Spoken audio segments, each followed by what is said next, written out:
mga ang Israelites, because of their sin, kaya nagkaroon ng judgment ang Diyos, no? The book of Joel is divided into two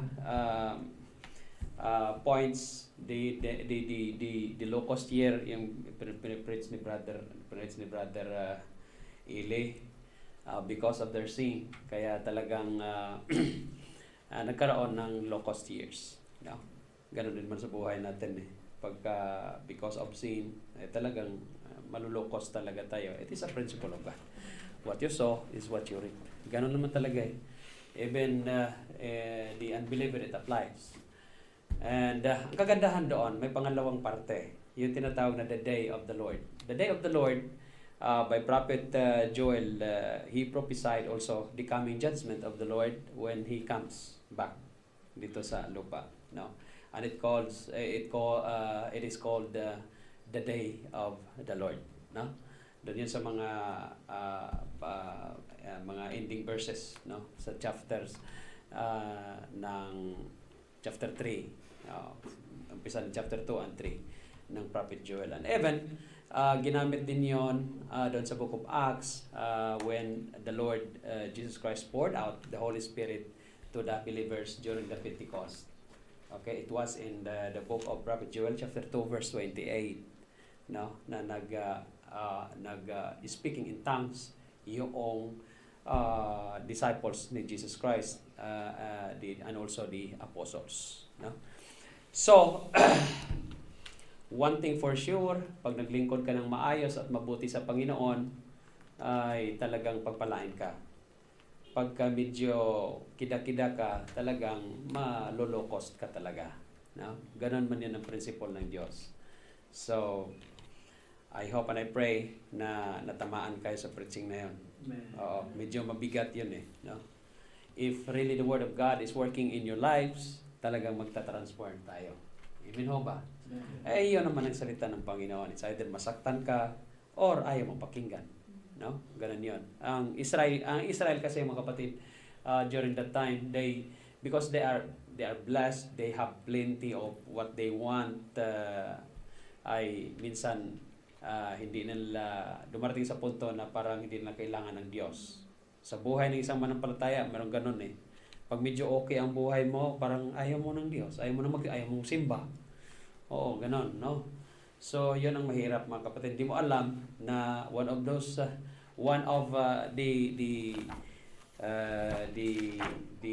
problem now is that you are already low cost. Na low cost ka na mga kapatid. Kasi hindi na Jesus Christ centered ang buhay mo, no? No, lumalayo ka sa rebellious ka na pala. So, yan ang mahirap. Your faith is taken for granted. Yan ang mahirap. No, ganun ang Israelites. It is written, the lives of the Israelites is written in order for us to learn, para matuto tayo sa pinagagawa nila, no?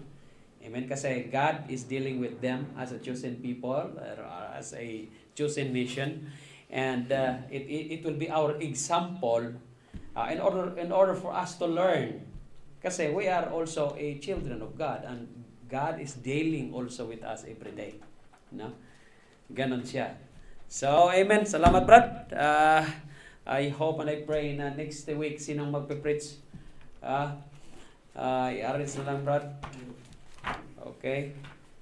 Purihin ng Panginoon. Just give me 30 minutes sa ating Friday school, mga kapatid.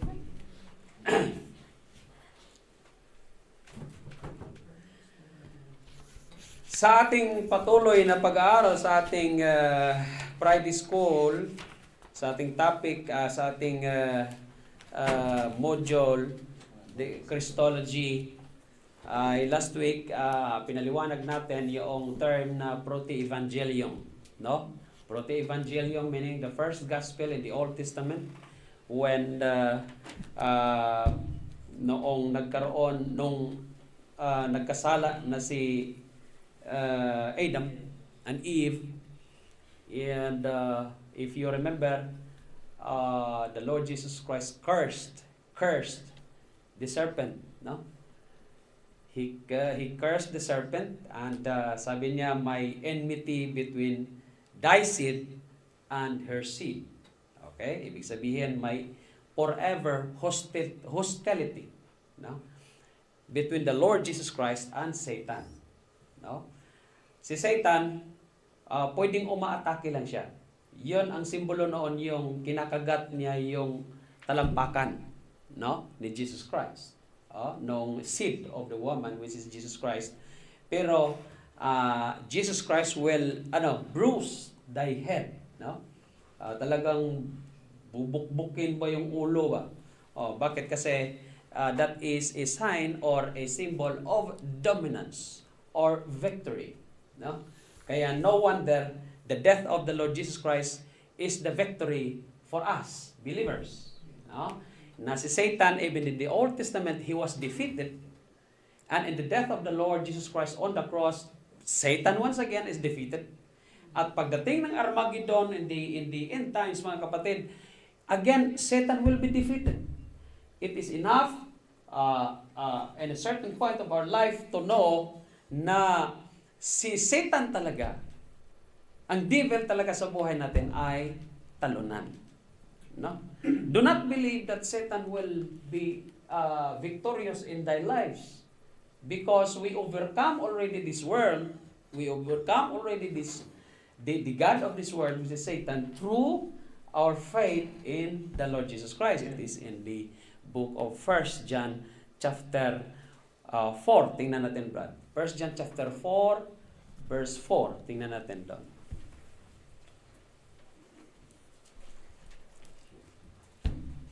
1 John chapter 4 verse 4, ye are of God, little children, and have overcome them, because greater is He that is in you than he that is in the world. And in verse 5, they are of the world, therefore speak they of the world, and the world heareth them. In verse 6, tingnan natin.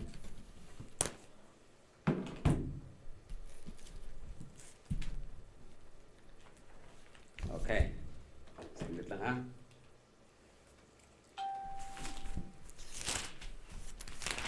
First John chapter 5 verse 4. Okay.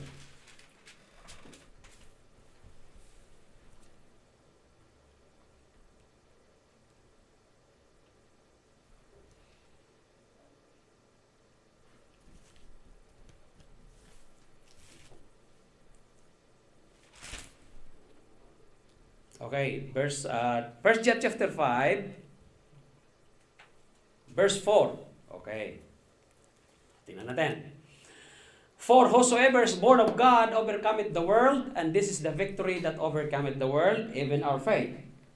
Okay? So, ibig sabihin, because of our faith, and we do have eternal salvation, or eternal life, mga kapatid, and our destiny is going to heaven, hindi na going to hell.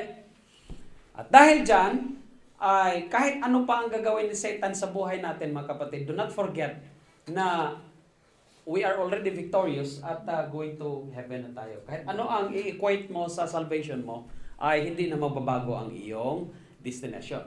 Tama ho ba?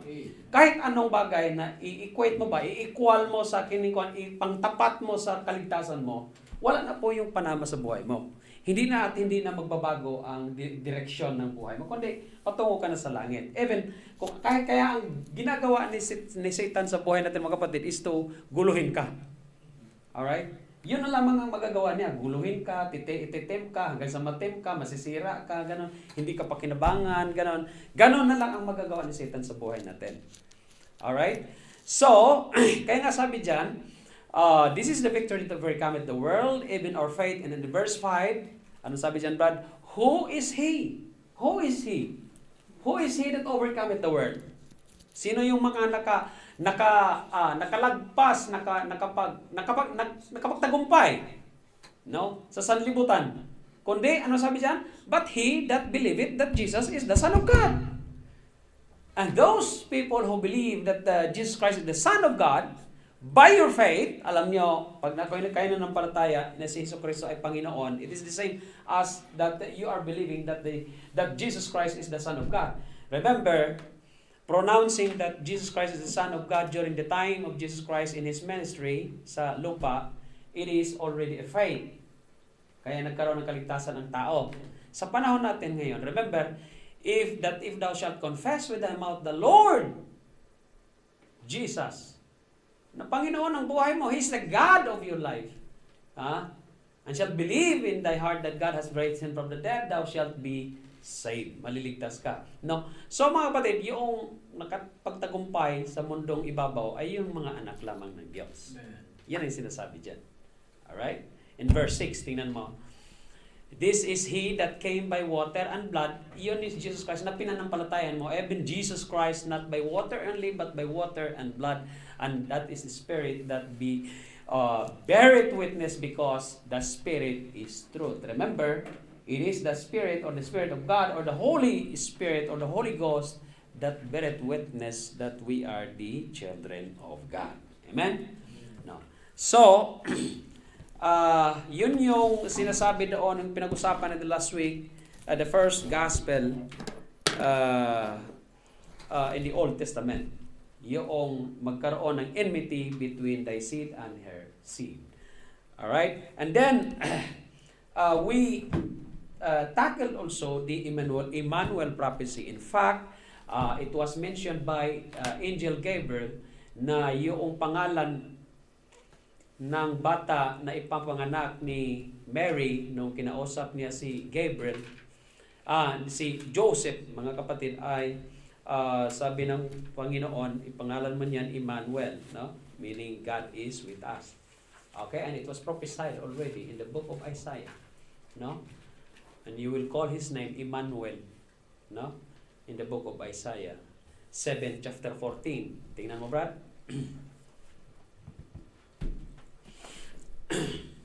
Therefore the Lord Himself shall give you a sign. Behold, a virgin shall conceive and bear a son, and shall call his name Emmanuel. Emmanuel meaning God is with us. No? Ang Diyos ay kasama natin. In fact, ang Diyos ay nasa atin. No? Ang Diyos ay nasa puso natin. Paano nangyari yun, Pastor? Noong tinanggap mo si Jesucristo bilang Panginoon, ang Holy Spirit ay nagdwell sa iyo. Hindi na po mawawala yan. Oo. Kasi ang term na ginagamit doon sa book of John ay abide. Abide and dwell. Dwell. He will dwell in you. He will abide in you. And then, pagkatapos ng mga word na yun, forever. Di ba? Ibig sabihin, through eternity, ay talagang may Holy Spirit ka. Di ba? It will abide in you forever. Hindi na mawala sa iyo yan. Yun ang patunay na anak ka ng Diyos eh. Okay? Yun ang patunay na anak ka ng Diyos. Para bang, yun ang magiging pasaporte mo pagka pumunta ka ng Saudi Arabia. Ano bang pasaporte mo? Passport of the Philippines. Going to heaven, what is your passport? The Holy Spirit. Paano ka nagkaroon ng pasaporte patungong langit? Nobody nang tinanggap mo si Jesucristo bilang Panginoon at Pagligtas. Paano ho bang pagtanggap, Pastor? Doon sa ibang relihiyon, mayroon din pagtanggap Oo, may pagtanggap nga doon. Pero naunawaan mo kaya kung bakit tanggapin mo si Jesucristo bilang Panginoon at Pagligtas? Ano? Pag pinag-usapan mo yung salvation, mga kapatid, hindi po yung simpleng usapin. Okay? Kasi ang tamang usapin ng kaligtasan, mga kapatid, ay magkakaroon po ng tamang mga bunga yan. Alright. Magkaroon ng tamang bunga, magkaroon ng tamang transformation, magkaroon ng tamang pananampalataya. Bakit? Kasi naging una, tama yung doktrina, ganyan. Alright? Ganon siya. So, sa araw na ito, mga kapatid, just give me 20 minutes. Pagdating ng 12:25, stop tayo. Alright? Para hindi tayo malokos. Baka malokos tayo, Brad. Ipag-pray niyo yung ESAS niyo, Brad. Baka mamaya, lokos yan o hindi. Otherwise, malokos talaga tayo. Whatever happened, walang sisihan ha. Okay? Baka may sisihin yung isa, sisihin niya, sisihin niyo ako, ganito, wala na, hindi na kami magsimba, Pastor. Walang sisihan. Malokos man, it will give into the hand of God. Hayaan natin. Oo. Magugulat si Ma'am Julie ba tsaka si Ma'am Ima ba? May nanalangin palang may mga anak ng Diyos dito. Tahimik lang kayo. Oo. Pagka may problema na, keep quiet na lang. Huwag tayong magsisihan mga kapatid. Oo. Ganun lang. Pareho lang naman tayo eh. Gusto nating kumita. No. Sige na talaga, Pastor. Pang maliitan, God. Okay. At least, Pastor, hindi kapa, no? Oo, yung kapa, iba talaga eh. Oo. Iba talaga yung kapa eh. Iba yung kapa. Oo. Marami ding mga kapatid, we'll not talk about it. Ganun lang. Okay? Just keep that word to be worldly, and we will keep also these things as our spiritual.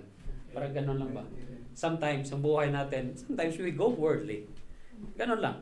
Hindi mo kailangan makipagkumbate, makipag-away pa dyan, ganito, ganyan. No? For the time is at hand. Parang ganun ba? Alright?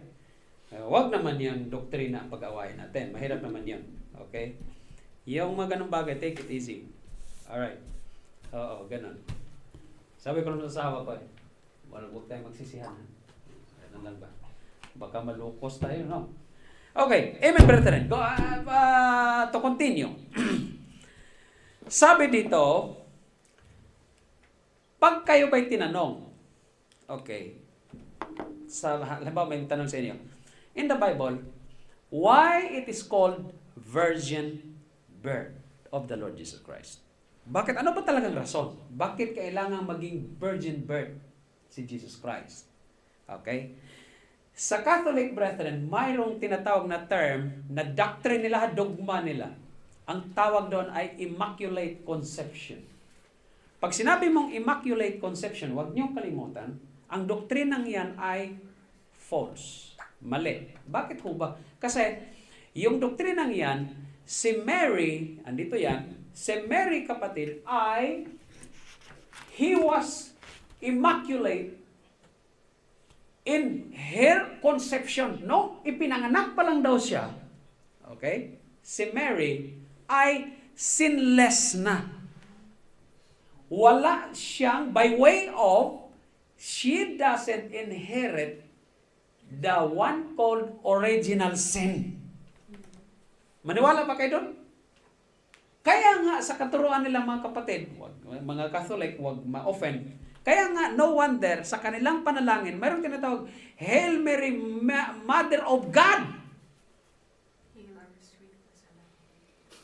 You cannot say Mary, the Mother of God, but Mary, the Mother of Jesus. Yan ang ibig sabihin. Hindi, Mother of God. Otherwise, ay asawa pala siya ng God the Father. Kaya no wonder, may nagsasabi, mga bata pa nga nagsabi, si Jesus ay Papa Jesus. Tapos Mama Mary, kasi may Mama Mary, may Papa Jesus din. Sabi ko, pambira. Sabi ko, mali yung mga wordings na ganyan. You are really blaspheming the word of God. You are really blaspheming the name of Jesus Christ. Do not call Jesus Christ Papa Jesus. Oh. Papa G. Papa G. Ha? Papa G. Papa G. Naku po. Iba, bro. That is clearly using the name or speaking the name of Jesus Christ in vain. Okay? Mary is not a mother of God, but she is a mother of Jesus Christ. Being human. Okay? Si Mary, mga kapatid, ay makasalanan din. She needs a Savior also. Alright? Even nung nakita sila ni Elizabeth, noong naggumalaw ang bata sa kanyang sinapupunan, kasi siyempre, gano'n, may relasyon sila ni John the Baptist magpinsan man yan si Elizabeth at saka si Mary kasi. Okay? So, ang nangyari, blessed is the fruit of thy womb. Tapos sabi ni Mary, mga kapatid, by the way, sabi nga ay ano ano ba yung term nila na nanalangin ang tao kay Mary. Nasagutin ang mga panalangin. Bakit daw? Kasi parang backer daw si Mary para kausapin si Jesus Christ. Hindi naman mediator si Mary. There's no any mediator. There's only one mediator. Jesus Christ is the mediator between God and man. Kaya nga pag nanalangin ka, diretso ka. God the Father. Bakit? It is Jesus Christ who bring your prayer unto God by the Holy Spirit. Ganon yun. Hindi yung dadaan ka sa mga ito kasi daw backer. Yun ang reasoning lay. Backer daw yun. Kung sino mang si Santo ang pinalanginan nila, ganon. Backer daw yun para kausapin ng Diyos kasi malapit daw sila doon. Hindi naman ganon. Oo. Bakit? Oo. Parang documents na. Baka dyan siguro nagsimula yung wasta-wasta at saka backer brad. No. Oh. Kasi hindi naman ganun. Okay? Even Mary, she called her son in the womb, my Lord and Savior. My Lord and Savior. She worshiped Jesus Christ as her Lord and Savior. Hindi Jesus Christ to Mary, kundi Mary to Jesus Christ. Oh. Ganon. Oh. So mga kapatid, why virgin birth? Pag pinag-usapan natin ang virgin birth ni Jesus Christ, kung anong rason, bakit kinakailangang virgin birth, even from the Old Testament, hindi pwedeng dumihan si Sarah kay Pero, no? Kasi si Abraham at si Sarah mag-asawa eh. Kahit pa nagsinungaling yung dalawa, nasabi, my sister. Pero actually, mag-ano naman talaga sila, parang step brother, parang ganon eh. Ganon yung relasyon ng dalawa eh. May relasyon naman talaga sila para magkapatid. So sabi nga nila, nagsinungaling si Sarah na si Abraham, half lang kuno, halfly lang. Hindi fully talaga. Kasi kung tutuusin, sister naman talaga sila. Pero step sister parang ganon. Okay. So, hindi pumayag ang Diyos na madumihan ito because God must preserve the lineage of Christ. Okay? Alam niyo kung bakit? Kaya nga pagdating doon kahit panahon ni Isaac, sa harap ni Abimelech, mag-asawa talaga itong dalawa. Kasi sabi, ganun daw, gusto pangasawahin kasi ni napangasawa na nga ni Abimelech si Sarah si Rebecca Yung kay Isaac naman. Pero anong nangyari? Always, kung paano kay Abraham nag-deal ang Diyos sa Pero, ang Diyos dinil din si Abimelech. You are thou a dead man.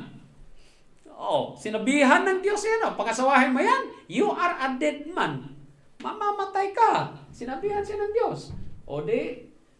I-restore mo yung taong yan. Kasi asawa ng may asawa yan. Ano nangyari? Hindi nga naman nadumihan. Kasi God preserving the lineage of Christ or Messiah. To be a virgin birth. Hindi pwedeng dumihan yan. Darating ang Diyos yan. Anong klaseng Diyos yan? Bakit dumaan sa napakaruming dumihan ng Egyptian, na dumihan pa ng Palestine? Naku po. No, ang Palestine, para yung mga Jordanian yan at saka yung mga Canaanites yan mga Sodomites yun Okay? Yan ang purpose. Bakit? At the end of it, the bottom line, why virgin birth is that there is a throne of David na doon uupo si Jesus Christ. The throne of David, hindi trono ni David mismo, throne of David, an established kingdom forever. Throne of David means the throne of God doon sa book of Revelation. Even in the book of Luke, it was very clear that the Lord Jesus Christ, the Messiah to come, why He will be a virgin birth. It is because Gabriel pronounced it to Mary na yung pag-conceive mo nga sa kay Jesus Christ, sa Emmanuel, sa Kristo na yan, sa Messiah na darating na, sa Savior na yan, it is by the operation of the Holy Spirit. Not by union. Hindi sa pagtatalik ba? Okay? But by the operation of the Holy Spirit, sa paggalaw ng Diyos, or what we call the power of God through the power of the Holy Spirit. Yan ang person. Bakit? Kasi, trono ni David ang pinag-usapan. Ang trono ni David ang pinag-usapan, trono ng Diyos yan sa Book of Revelation. Tingnan natin sa mga versikulo, mga kapatid. Para maano natin. Kasi, maaaring may magtatanong sa inyo, bakit kinakailangang virgin birth ang pagkatao ni Jesucristo? Because of the throne of David. Throne of David meaning the throne of God. Oh. Bakit David langit binabanggi? Bakit King David? Hindi ba pwede si Solomon? Because King David is God's after own heart. Amen. Who shall fulfill His will? Oh. Ganon ang ibig sabihin sa Book of Acts. Okay. Throne of David. Isaiah chapter 9 verse 6 to 7. Isaiah chapter 9 verse 6 to 7. For unto us a child is born. Sino yon? Jesus Christ. Ang tinutukoy dyan. Unto us a son is given, and the government shall be upon his shoulder, and his name shall be called Wonderful. Wonderful meaning kamangha-mangha. Tama ba yun, Brad? Oh. Kasi meron akong nakita sa TikTok, si Miss Kamangha-mangha. Nagtanong kasi siya, Brad. Sabi niya, Mama, magkano to? Tubig lang, God? Tubig lang ba? Ang sabi niya, yan 20, ito 20. Nag-buffer ko ng babae. Nag-buffer ko na, ano yung sinabi niya? Ito 20, ito 20. Nagulat yung babae. Sabi ito naman, ang galing, nakakamangha. Biruin mo naman, isang 20 daw, isang 20. Tag 20, tsaka tag 20. Oh, pareho lang yun. Bakit? Wala bang tag 20? Okay. So, kamangha-mangha. Ay talagang mamamangha ka talaga pag makita mo si Jesus Christ na maraming kapangyarihang ginawa. Even Nicodemus acknowledge it. Di ba? Di ba sabi ni Nicodemus? Sabi na doon sa John chapter 3 verse 1. There was a man in the Pharisees named Nicodemus, a ruler of the Jews. The same came to Jesus by night and said, Master, we know that thou art come from God, for no man can do these miracles, but for no man can do these miracles that thou doest, except God be with him. Itinan mo. The same came to Jesus by night and said unto him, Rabbi, we know that thou art a teacher come from God, for no man can do these miracles that thou doest, except God be with him. Maraming kapangyarihang ginawa si Hesus Kristo, mga kapatid. Kaya talagang mamamangha ka. Bakit? Makapangyarihan siya eh. Tama ho ba? Balik tayo doon sa Isaiah, Brad. Counselor, tagapagpayo. Kaya pagdating sa payo, mga kapatid, payong kapatid o payong kapatiran, or ano man yan, payong mag-asawa, sa Panginoon po ang the best na counseling. Kaya lumapit kayo sa mga pastor nyo. Hindi doon sa kumpare nyo. Pag si kumpare nyo ang pagsabihin, gaganon yan, pantay pare yan si kumpare. Ito si kumpare, may problema na sa asawa niya. Hiwalayan mo yan, pre. Gaganunin ka lang ni pare. Ganun. Ibang klase si kumpare. Parang Sentinel lang, bro. Sino nanonood ng Sentinel sa Netflix? Si Kiefer Sutherland at saka si Michael Douglas. Magkaibigan. Ewan ko ba ganun kwentong yun. So, mga kapatid, ganun siya. So, pagdating sa counseling, Jesus Christ kayo, o sa Diyos kayo. And then, that Messiah is called the Mighty God. Okay? That Messiah is called the Mighty God. May kapatid na nagtanong, kasi may nag-forward nga sa message, doon sa grupo natin. Sabi ni Brother Ronald Pastor, yung Messiah ba is another title of God, name of God? Sabi ko, no, hindi. Messiah is only Savior. Okay? Ang meaning ng Messiah, mga kapatid, is anointed. In Greek words, Messiah. Okay? Savior. Hindi siya God, ha? Hindi siya name of God. Hindi siya title at God as a title, no? Hindi. Dito, yung darating na ipanganak is called the mighty God. Oh. Kaya huwag niyo sabihin na si Jesus Christ hindi God. Mali 'yon. Hindi, pag may tao magsabi na si Diyos ay hindi Diyos, si Jesus Christ ay hindi Diyos, hindi 'yon aral sa Christology. Okay? Hindi aral 'yon. Unawain niyo na lamang. Huwag niyo nang awayin, huwag niyo nang debatehin kasi hindi niya alam ang salita ng Panginoon. Kung may Biblia man siya, iba sigurong hawak na Biblia niya. Maraming ganun. Baka NIV lang din. Oh, pero naka-encounter na ako ng ganyan eh. Oo, Brad, bigyan kita ng bersikulo. Sabihin mo nga, ipaliwanag mo, interesado ako paano mo ipaliwanag to eh. Oh, o di nagkautak-utan. Oh, hindi mo ako makonvince sa paliwanag mo. Hindi na kita debatihin, pero gusto ko pakinggan mo paano mo ipaliwanag yan. Binigyan ko ng isang bersikulo eh. O ito, bersikulo. Ipaliwanag mo raw, interesado akong pakinggan kita kung paano mo talaga ipaliwanag yan. Paliwanag siya.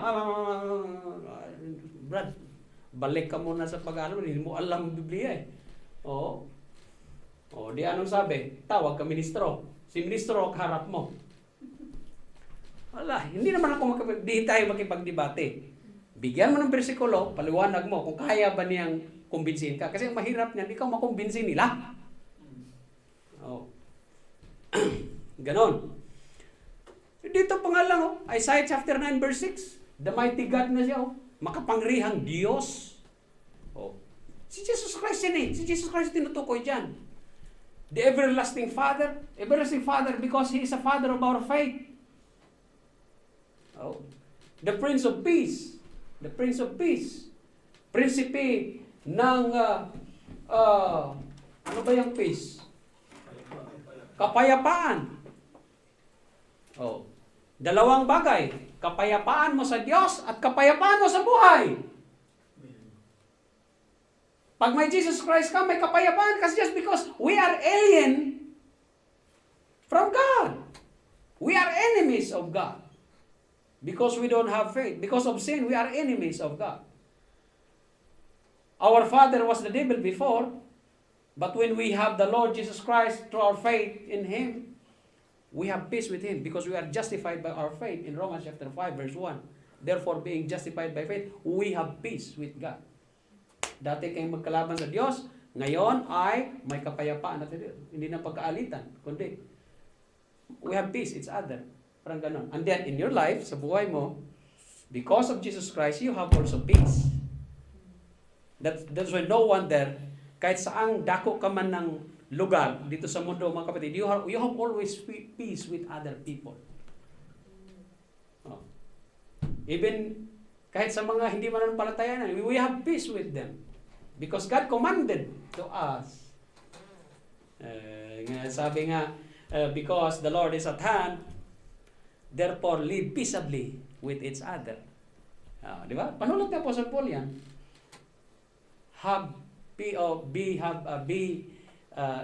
Live peaceably with each other. Parang ganon yung pagkabanggit nun. No? Amen, mga kapatid? So, alam nyo na, why it is virgin birth? Because of the throne of David. The throne of David. The throne of David in the book of sa verse 7 mo na, Brad. Verse 7. Of the increase of His government and peace, there shall be no end. Upon throne of David. Yan. Kasi sabi dito, the account of the birth of Jesus Christ in the Gospels as a virgin birth. No? As a virgin birth because God preserving the throne of David. Doon pa lang sa book of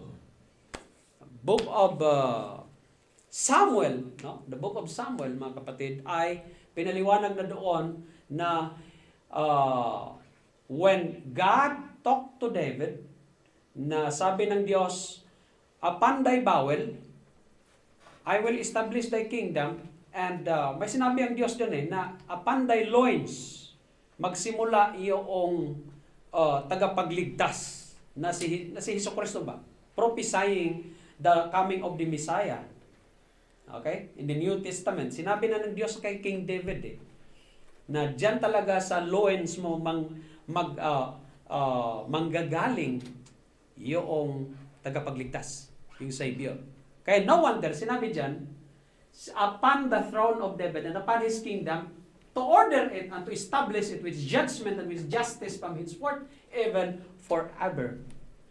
And in the book of Revelation, chapter 3, verse 21. Okay. Revelation chapter 3, verse 21. Anong sabi doon? Ito na. To him that overcometh. It is Jesus Christ who is saying. Si Jesus Christ ang nagsalita dyan. To him that overcometh will I grant to sit with me in my throne. At saan ang trono na yan? Even as I also overcame and am sit down with my Father in His throne. Kita mo yan. Throne of David, throne of Jesus Christ. It means the throne of Jesus Christ forever means the throne of God. Amen ho ba? That is why it requires to be a virgin birth of Jesus Christ. Yeah. Okay? Maliwanag ko pa sa inyo? In the book of Acts chapter 2 verse 30, book of Acts chapter 2 verse 30, therefore being a prophet. Sino tinutukoy dyan? Si King David. Si King David. King David is a prophet. And knowing that God had sworn with an oath to him. Nangako talaga ang Diyos kanya. That of the fruit of his loins, according to the flesh, he would raise up Christ to sit on his throne. Throne of David yan, ang binanggit dyan. And ang throne of David is a throne of God forever sa langit. Amen ho ba mga kapatid? In Psalm chapter 132 verse 11, just give me 5 minutes. The Lord hath sworn in truth unto David, He will not turn from it. Kita mo? Ibig sabihin, totoo pa rin ng Diyos yan. Of the fruit of thy body will I set upon thy throne. So, mga kapatid, it requires the virgin birth of the Lord Jesus Christ because we are talking about the throne of David. Or the throne of God, or the throne of Jesus Christ. Amen ho ba? So, there must be a virgin birth. Pag tinanong kayo, Pastor, bakit kinakailangan maging virgin birth si Jesus Christ? Okay? Because the throne of David is at stake. Kaya hindi pwedeng dumihan ni Pero si Sarah. Hindi pwedeng dumihan. Talagang dumihan, pastor, ang term mo. Pag may pagsisiping, dumihan no? Hindi Hudyo yun Okay? Hindi pwedeng dumihan ni Abimelech si Rebecca. Oh. Tama, si Rebecca ang asawa ni Isaac, no? Tama? Oh. Kasi si Jacob iba na asawa, dalawang asawa na si Leah at saka si Rachel. Alright, mga kapatid? Hindi pwede. Hindi pwedeng dumihan. Kaya ang laging pronouncement ng Diyos kay Pero, subukin mo lang, mamamatay ka talaga. Pinatawag agad ni si Abraham Hindi mo sinabing asawa mo yan? Oo. Talaga bang nagdala ka pa dito ng salot dito sa aming house? Take thine wife at magdala ka pa na bigyan kita ng mga hayop, bigyan kita ng mga maid, servant, kanta. Lumami, parang is lang Oo. Talaga naman.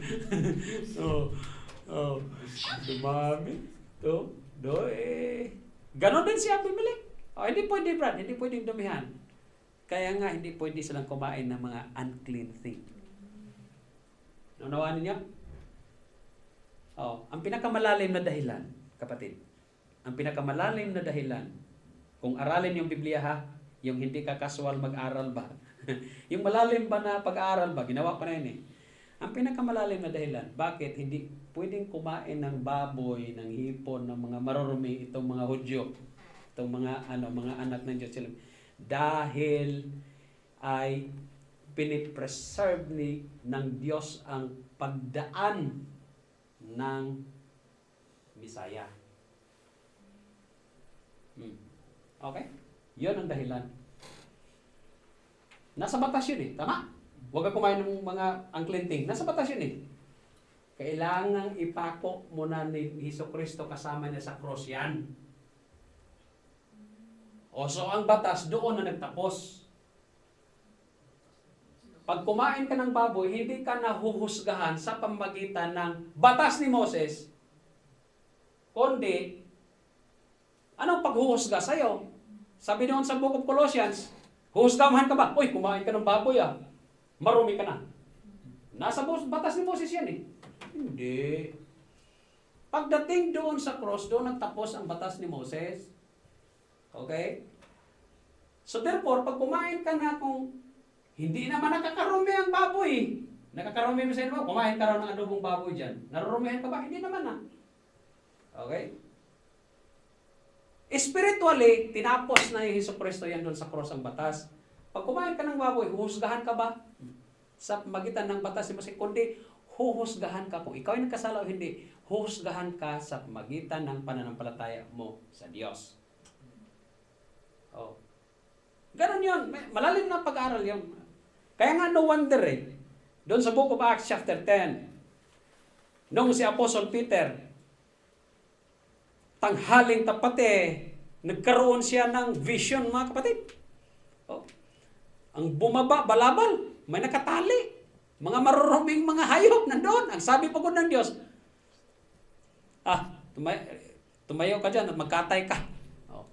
Magkatay ka dyan. Ang sabi ka ni Peter, hindi pa nga ako nakakain ng mga ganyan eh.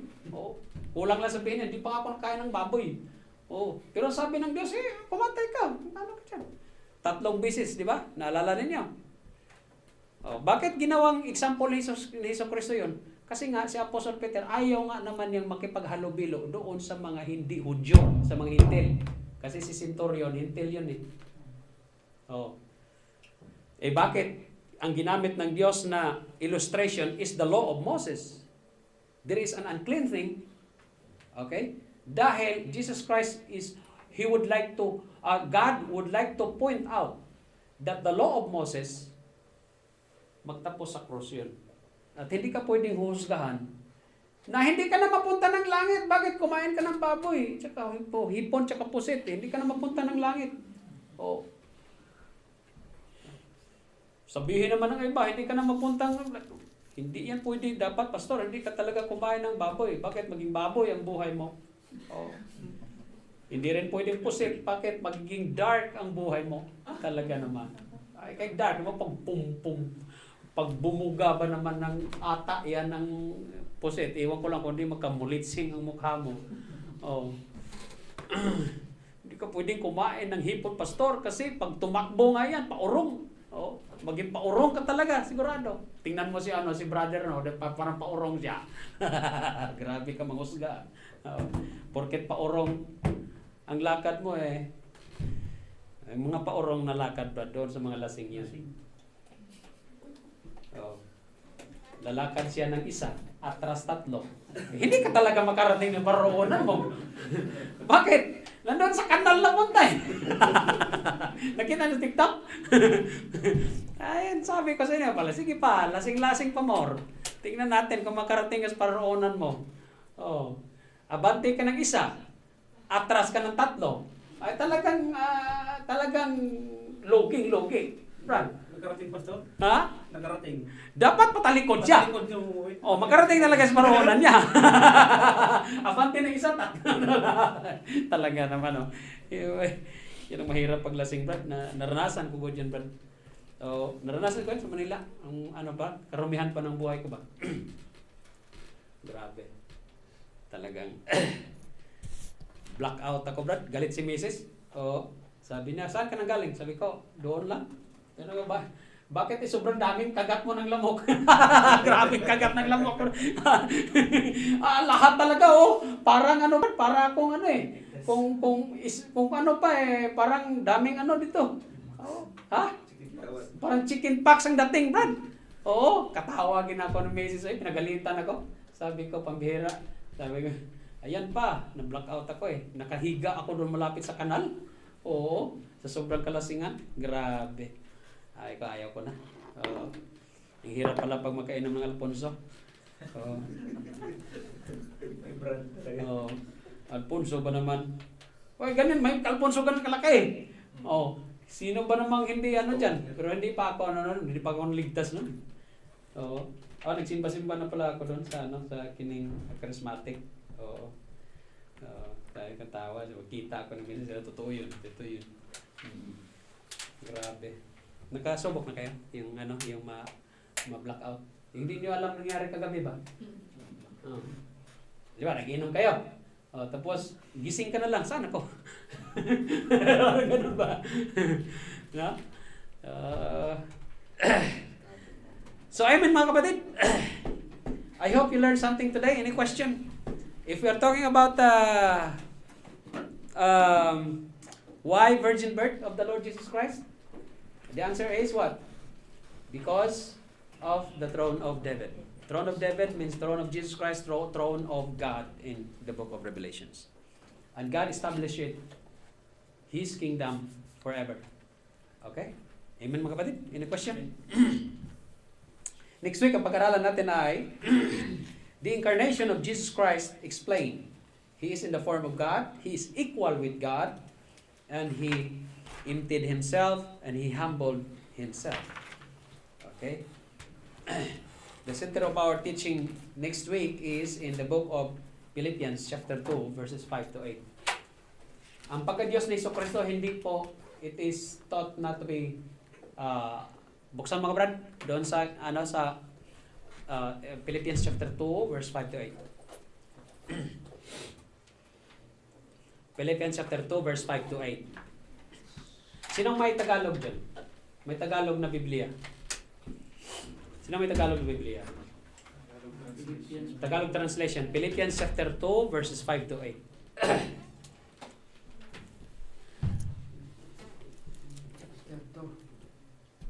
Okay. Chapter 2 verse 5 to 8. Doon muna sa Tagalog, tingnan ninyo. Ano sinabi dyan? Magkaroon kayo sa inyo ng pag-iisip na ito'y na kay Kristo Jesus din naman. Okay, Na 6. siya, pagamat nasa inyong Diyos, ay hindi niya inaring isang bagay na nararapat panangnan ang pagkapantay niya sa Diyos. Okay, verse 7. Kundi pagkos hinubad niya ito Yan. at ngayon na naganyong alipin, nagitulad Okay. sa mga tao. Sa Tagalog mga kapatid, kung mapapansin niyo, hinubad niya ang kanyang pagka-Diyos. Yun ang NIV. There's no such thing as hinubad ng Diyos. Kung aralin natin yung personality ni Jesus Christ, being God and being human, yung sabihin mo na hinubad ang kanyang pagka-Diyos, wala namang ganon. Nahuhubad ba ang pagka-Diyos? Na hindi naman Ang ibig sabihin lang yan, next week ipaliwanag natin na walang paghuhubad talaga. Kaya may mga grupo na nagpapaliwanag dyan na talagang He took off the robe of His deity and put on the robe of flesh. Kaya nga minsan mag-ingat tayo sa mga doktrina. Mayroon talagang nagpapaliwanag ka doon. Pero klaruhin natin, no? Kung yung illustration natin damit. Halimbawa, ito ay pagpapakita na ito ang pagiging Diyos ng isang tao. Hubarin ko. O di nawala ang aking pagka-Diyos. Tao na lang ako talaga. Parang ganon.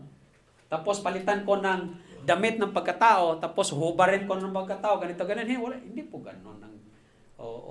Hindi po ganon.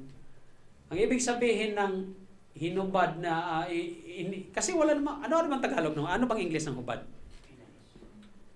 Ano yung English ng hubad? Paghubad. No, paghubad ba ng damit? Took off. Or undress. Oh, took off. Wala naman talking off dyan na. Oh, because siguro dahil may took upon, kaya may took off din siya. Hindi po pwedeng sabihin ng gano'n na gano'n ang ginawa ng Diyos. Ang ginawa ng Diyos, when He humbled Himself, ibig sabihin,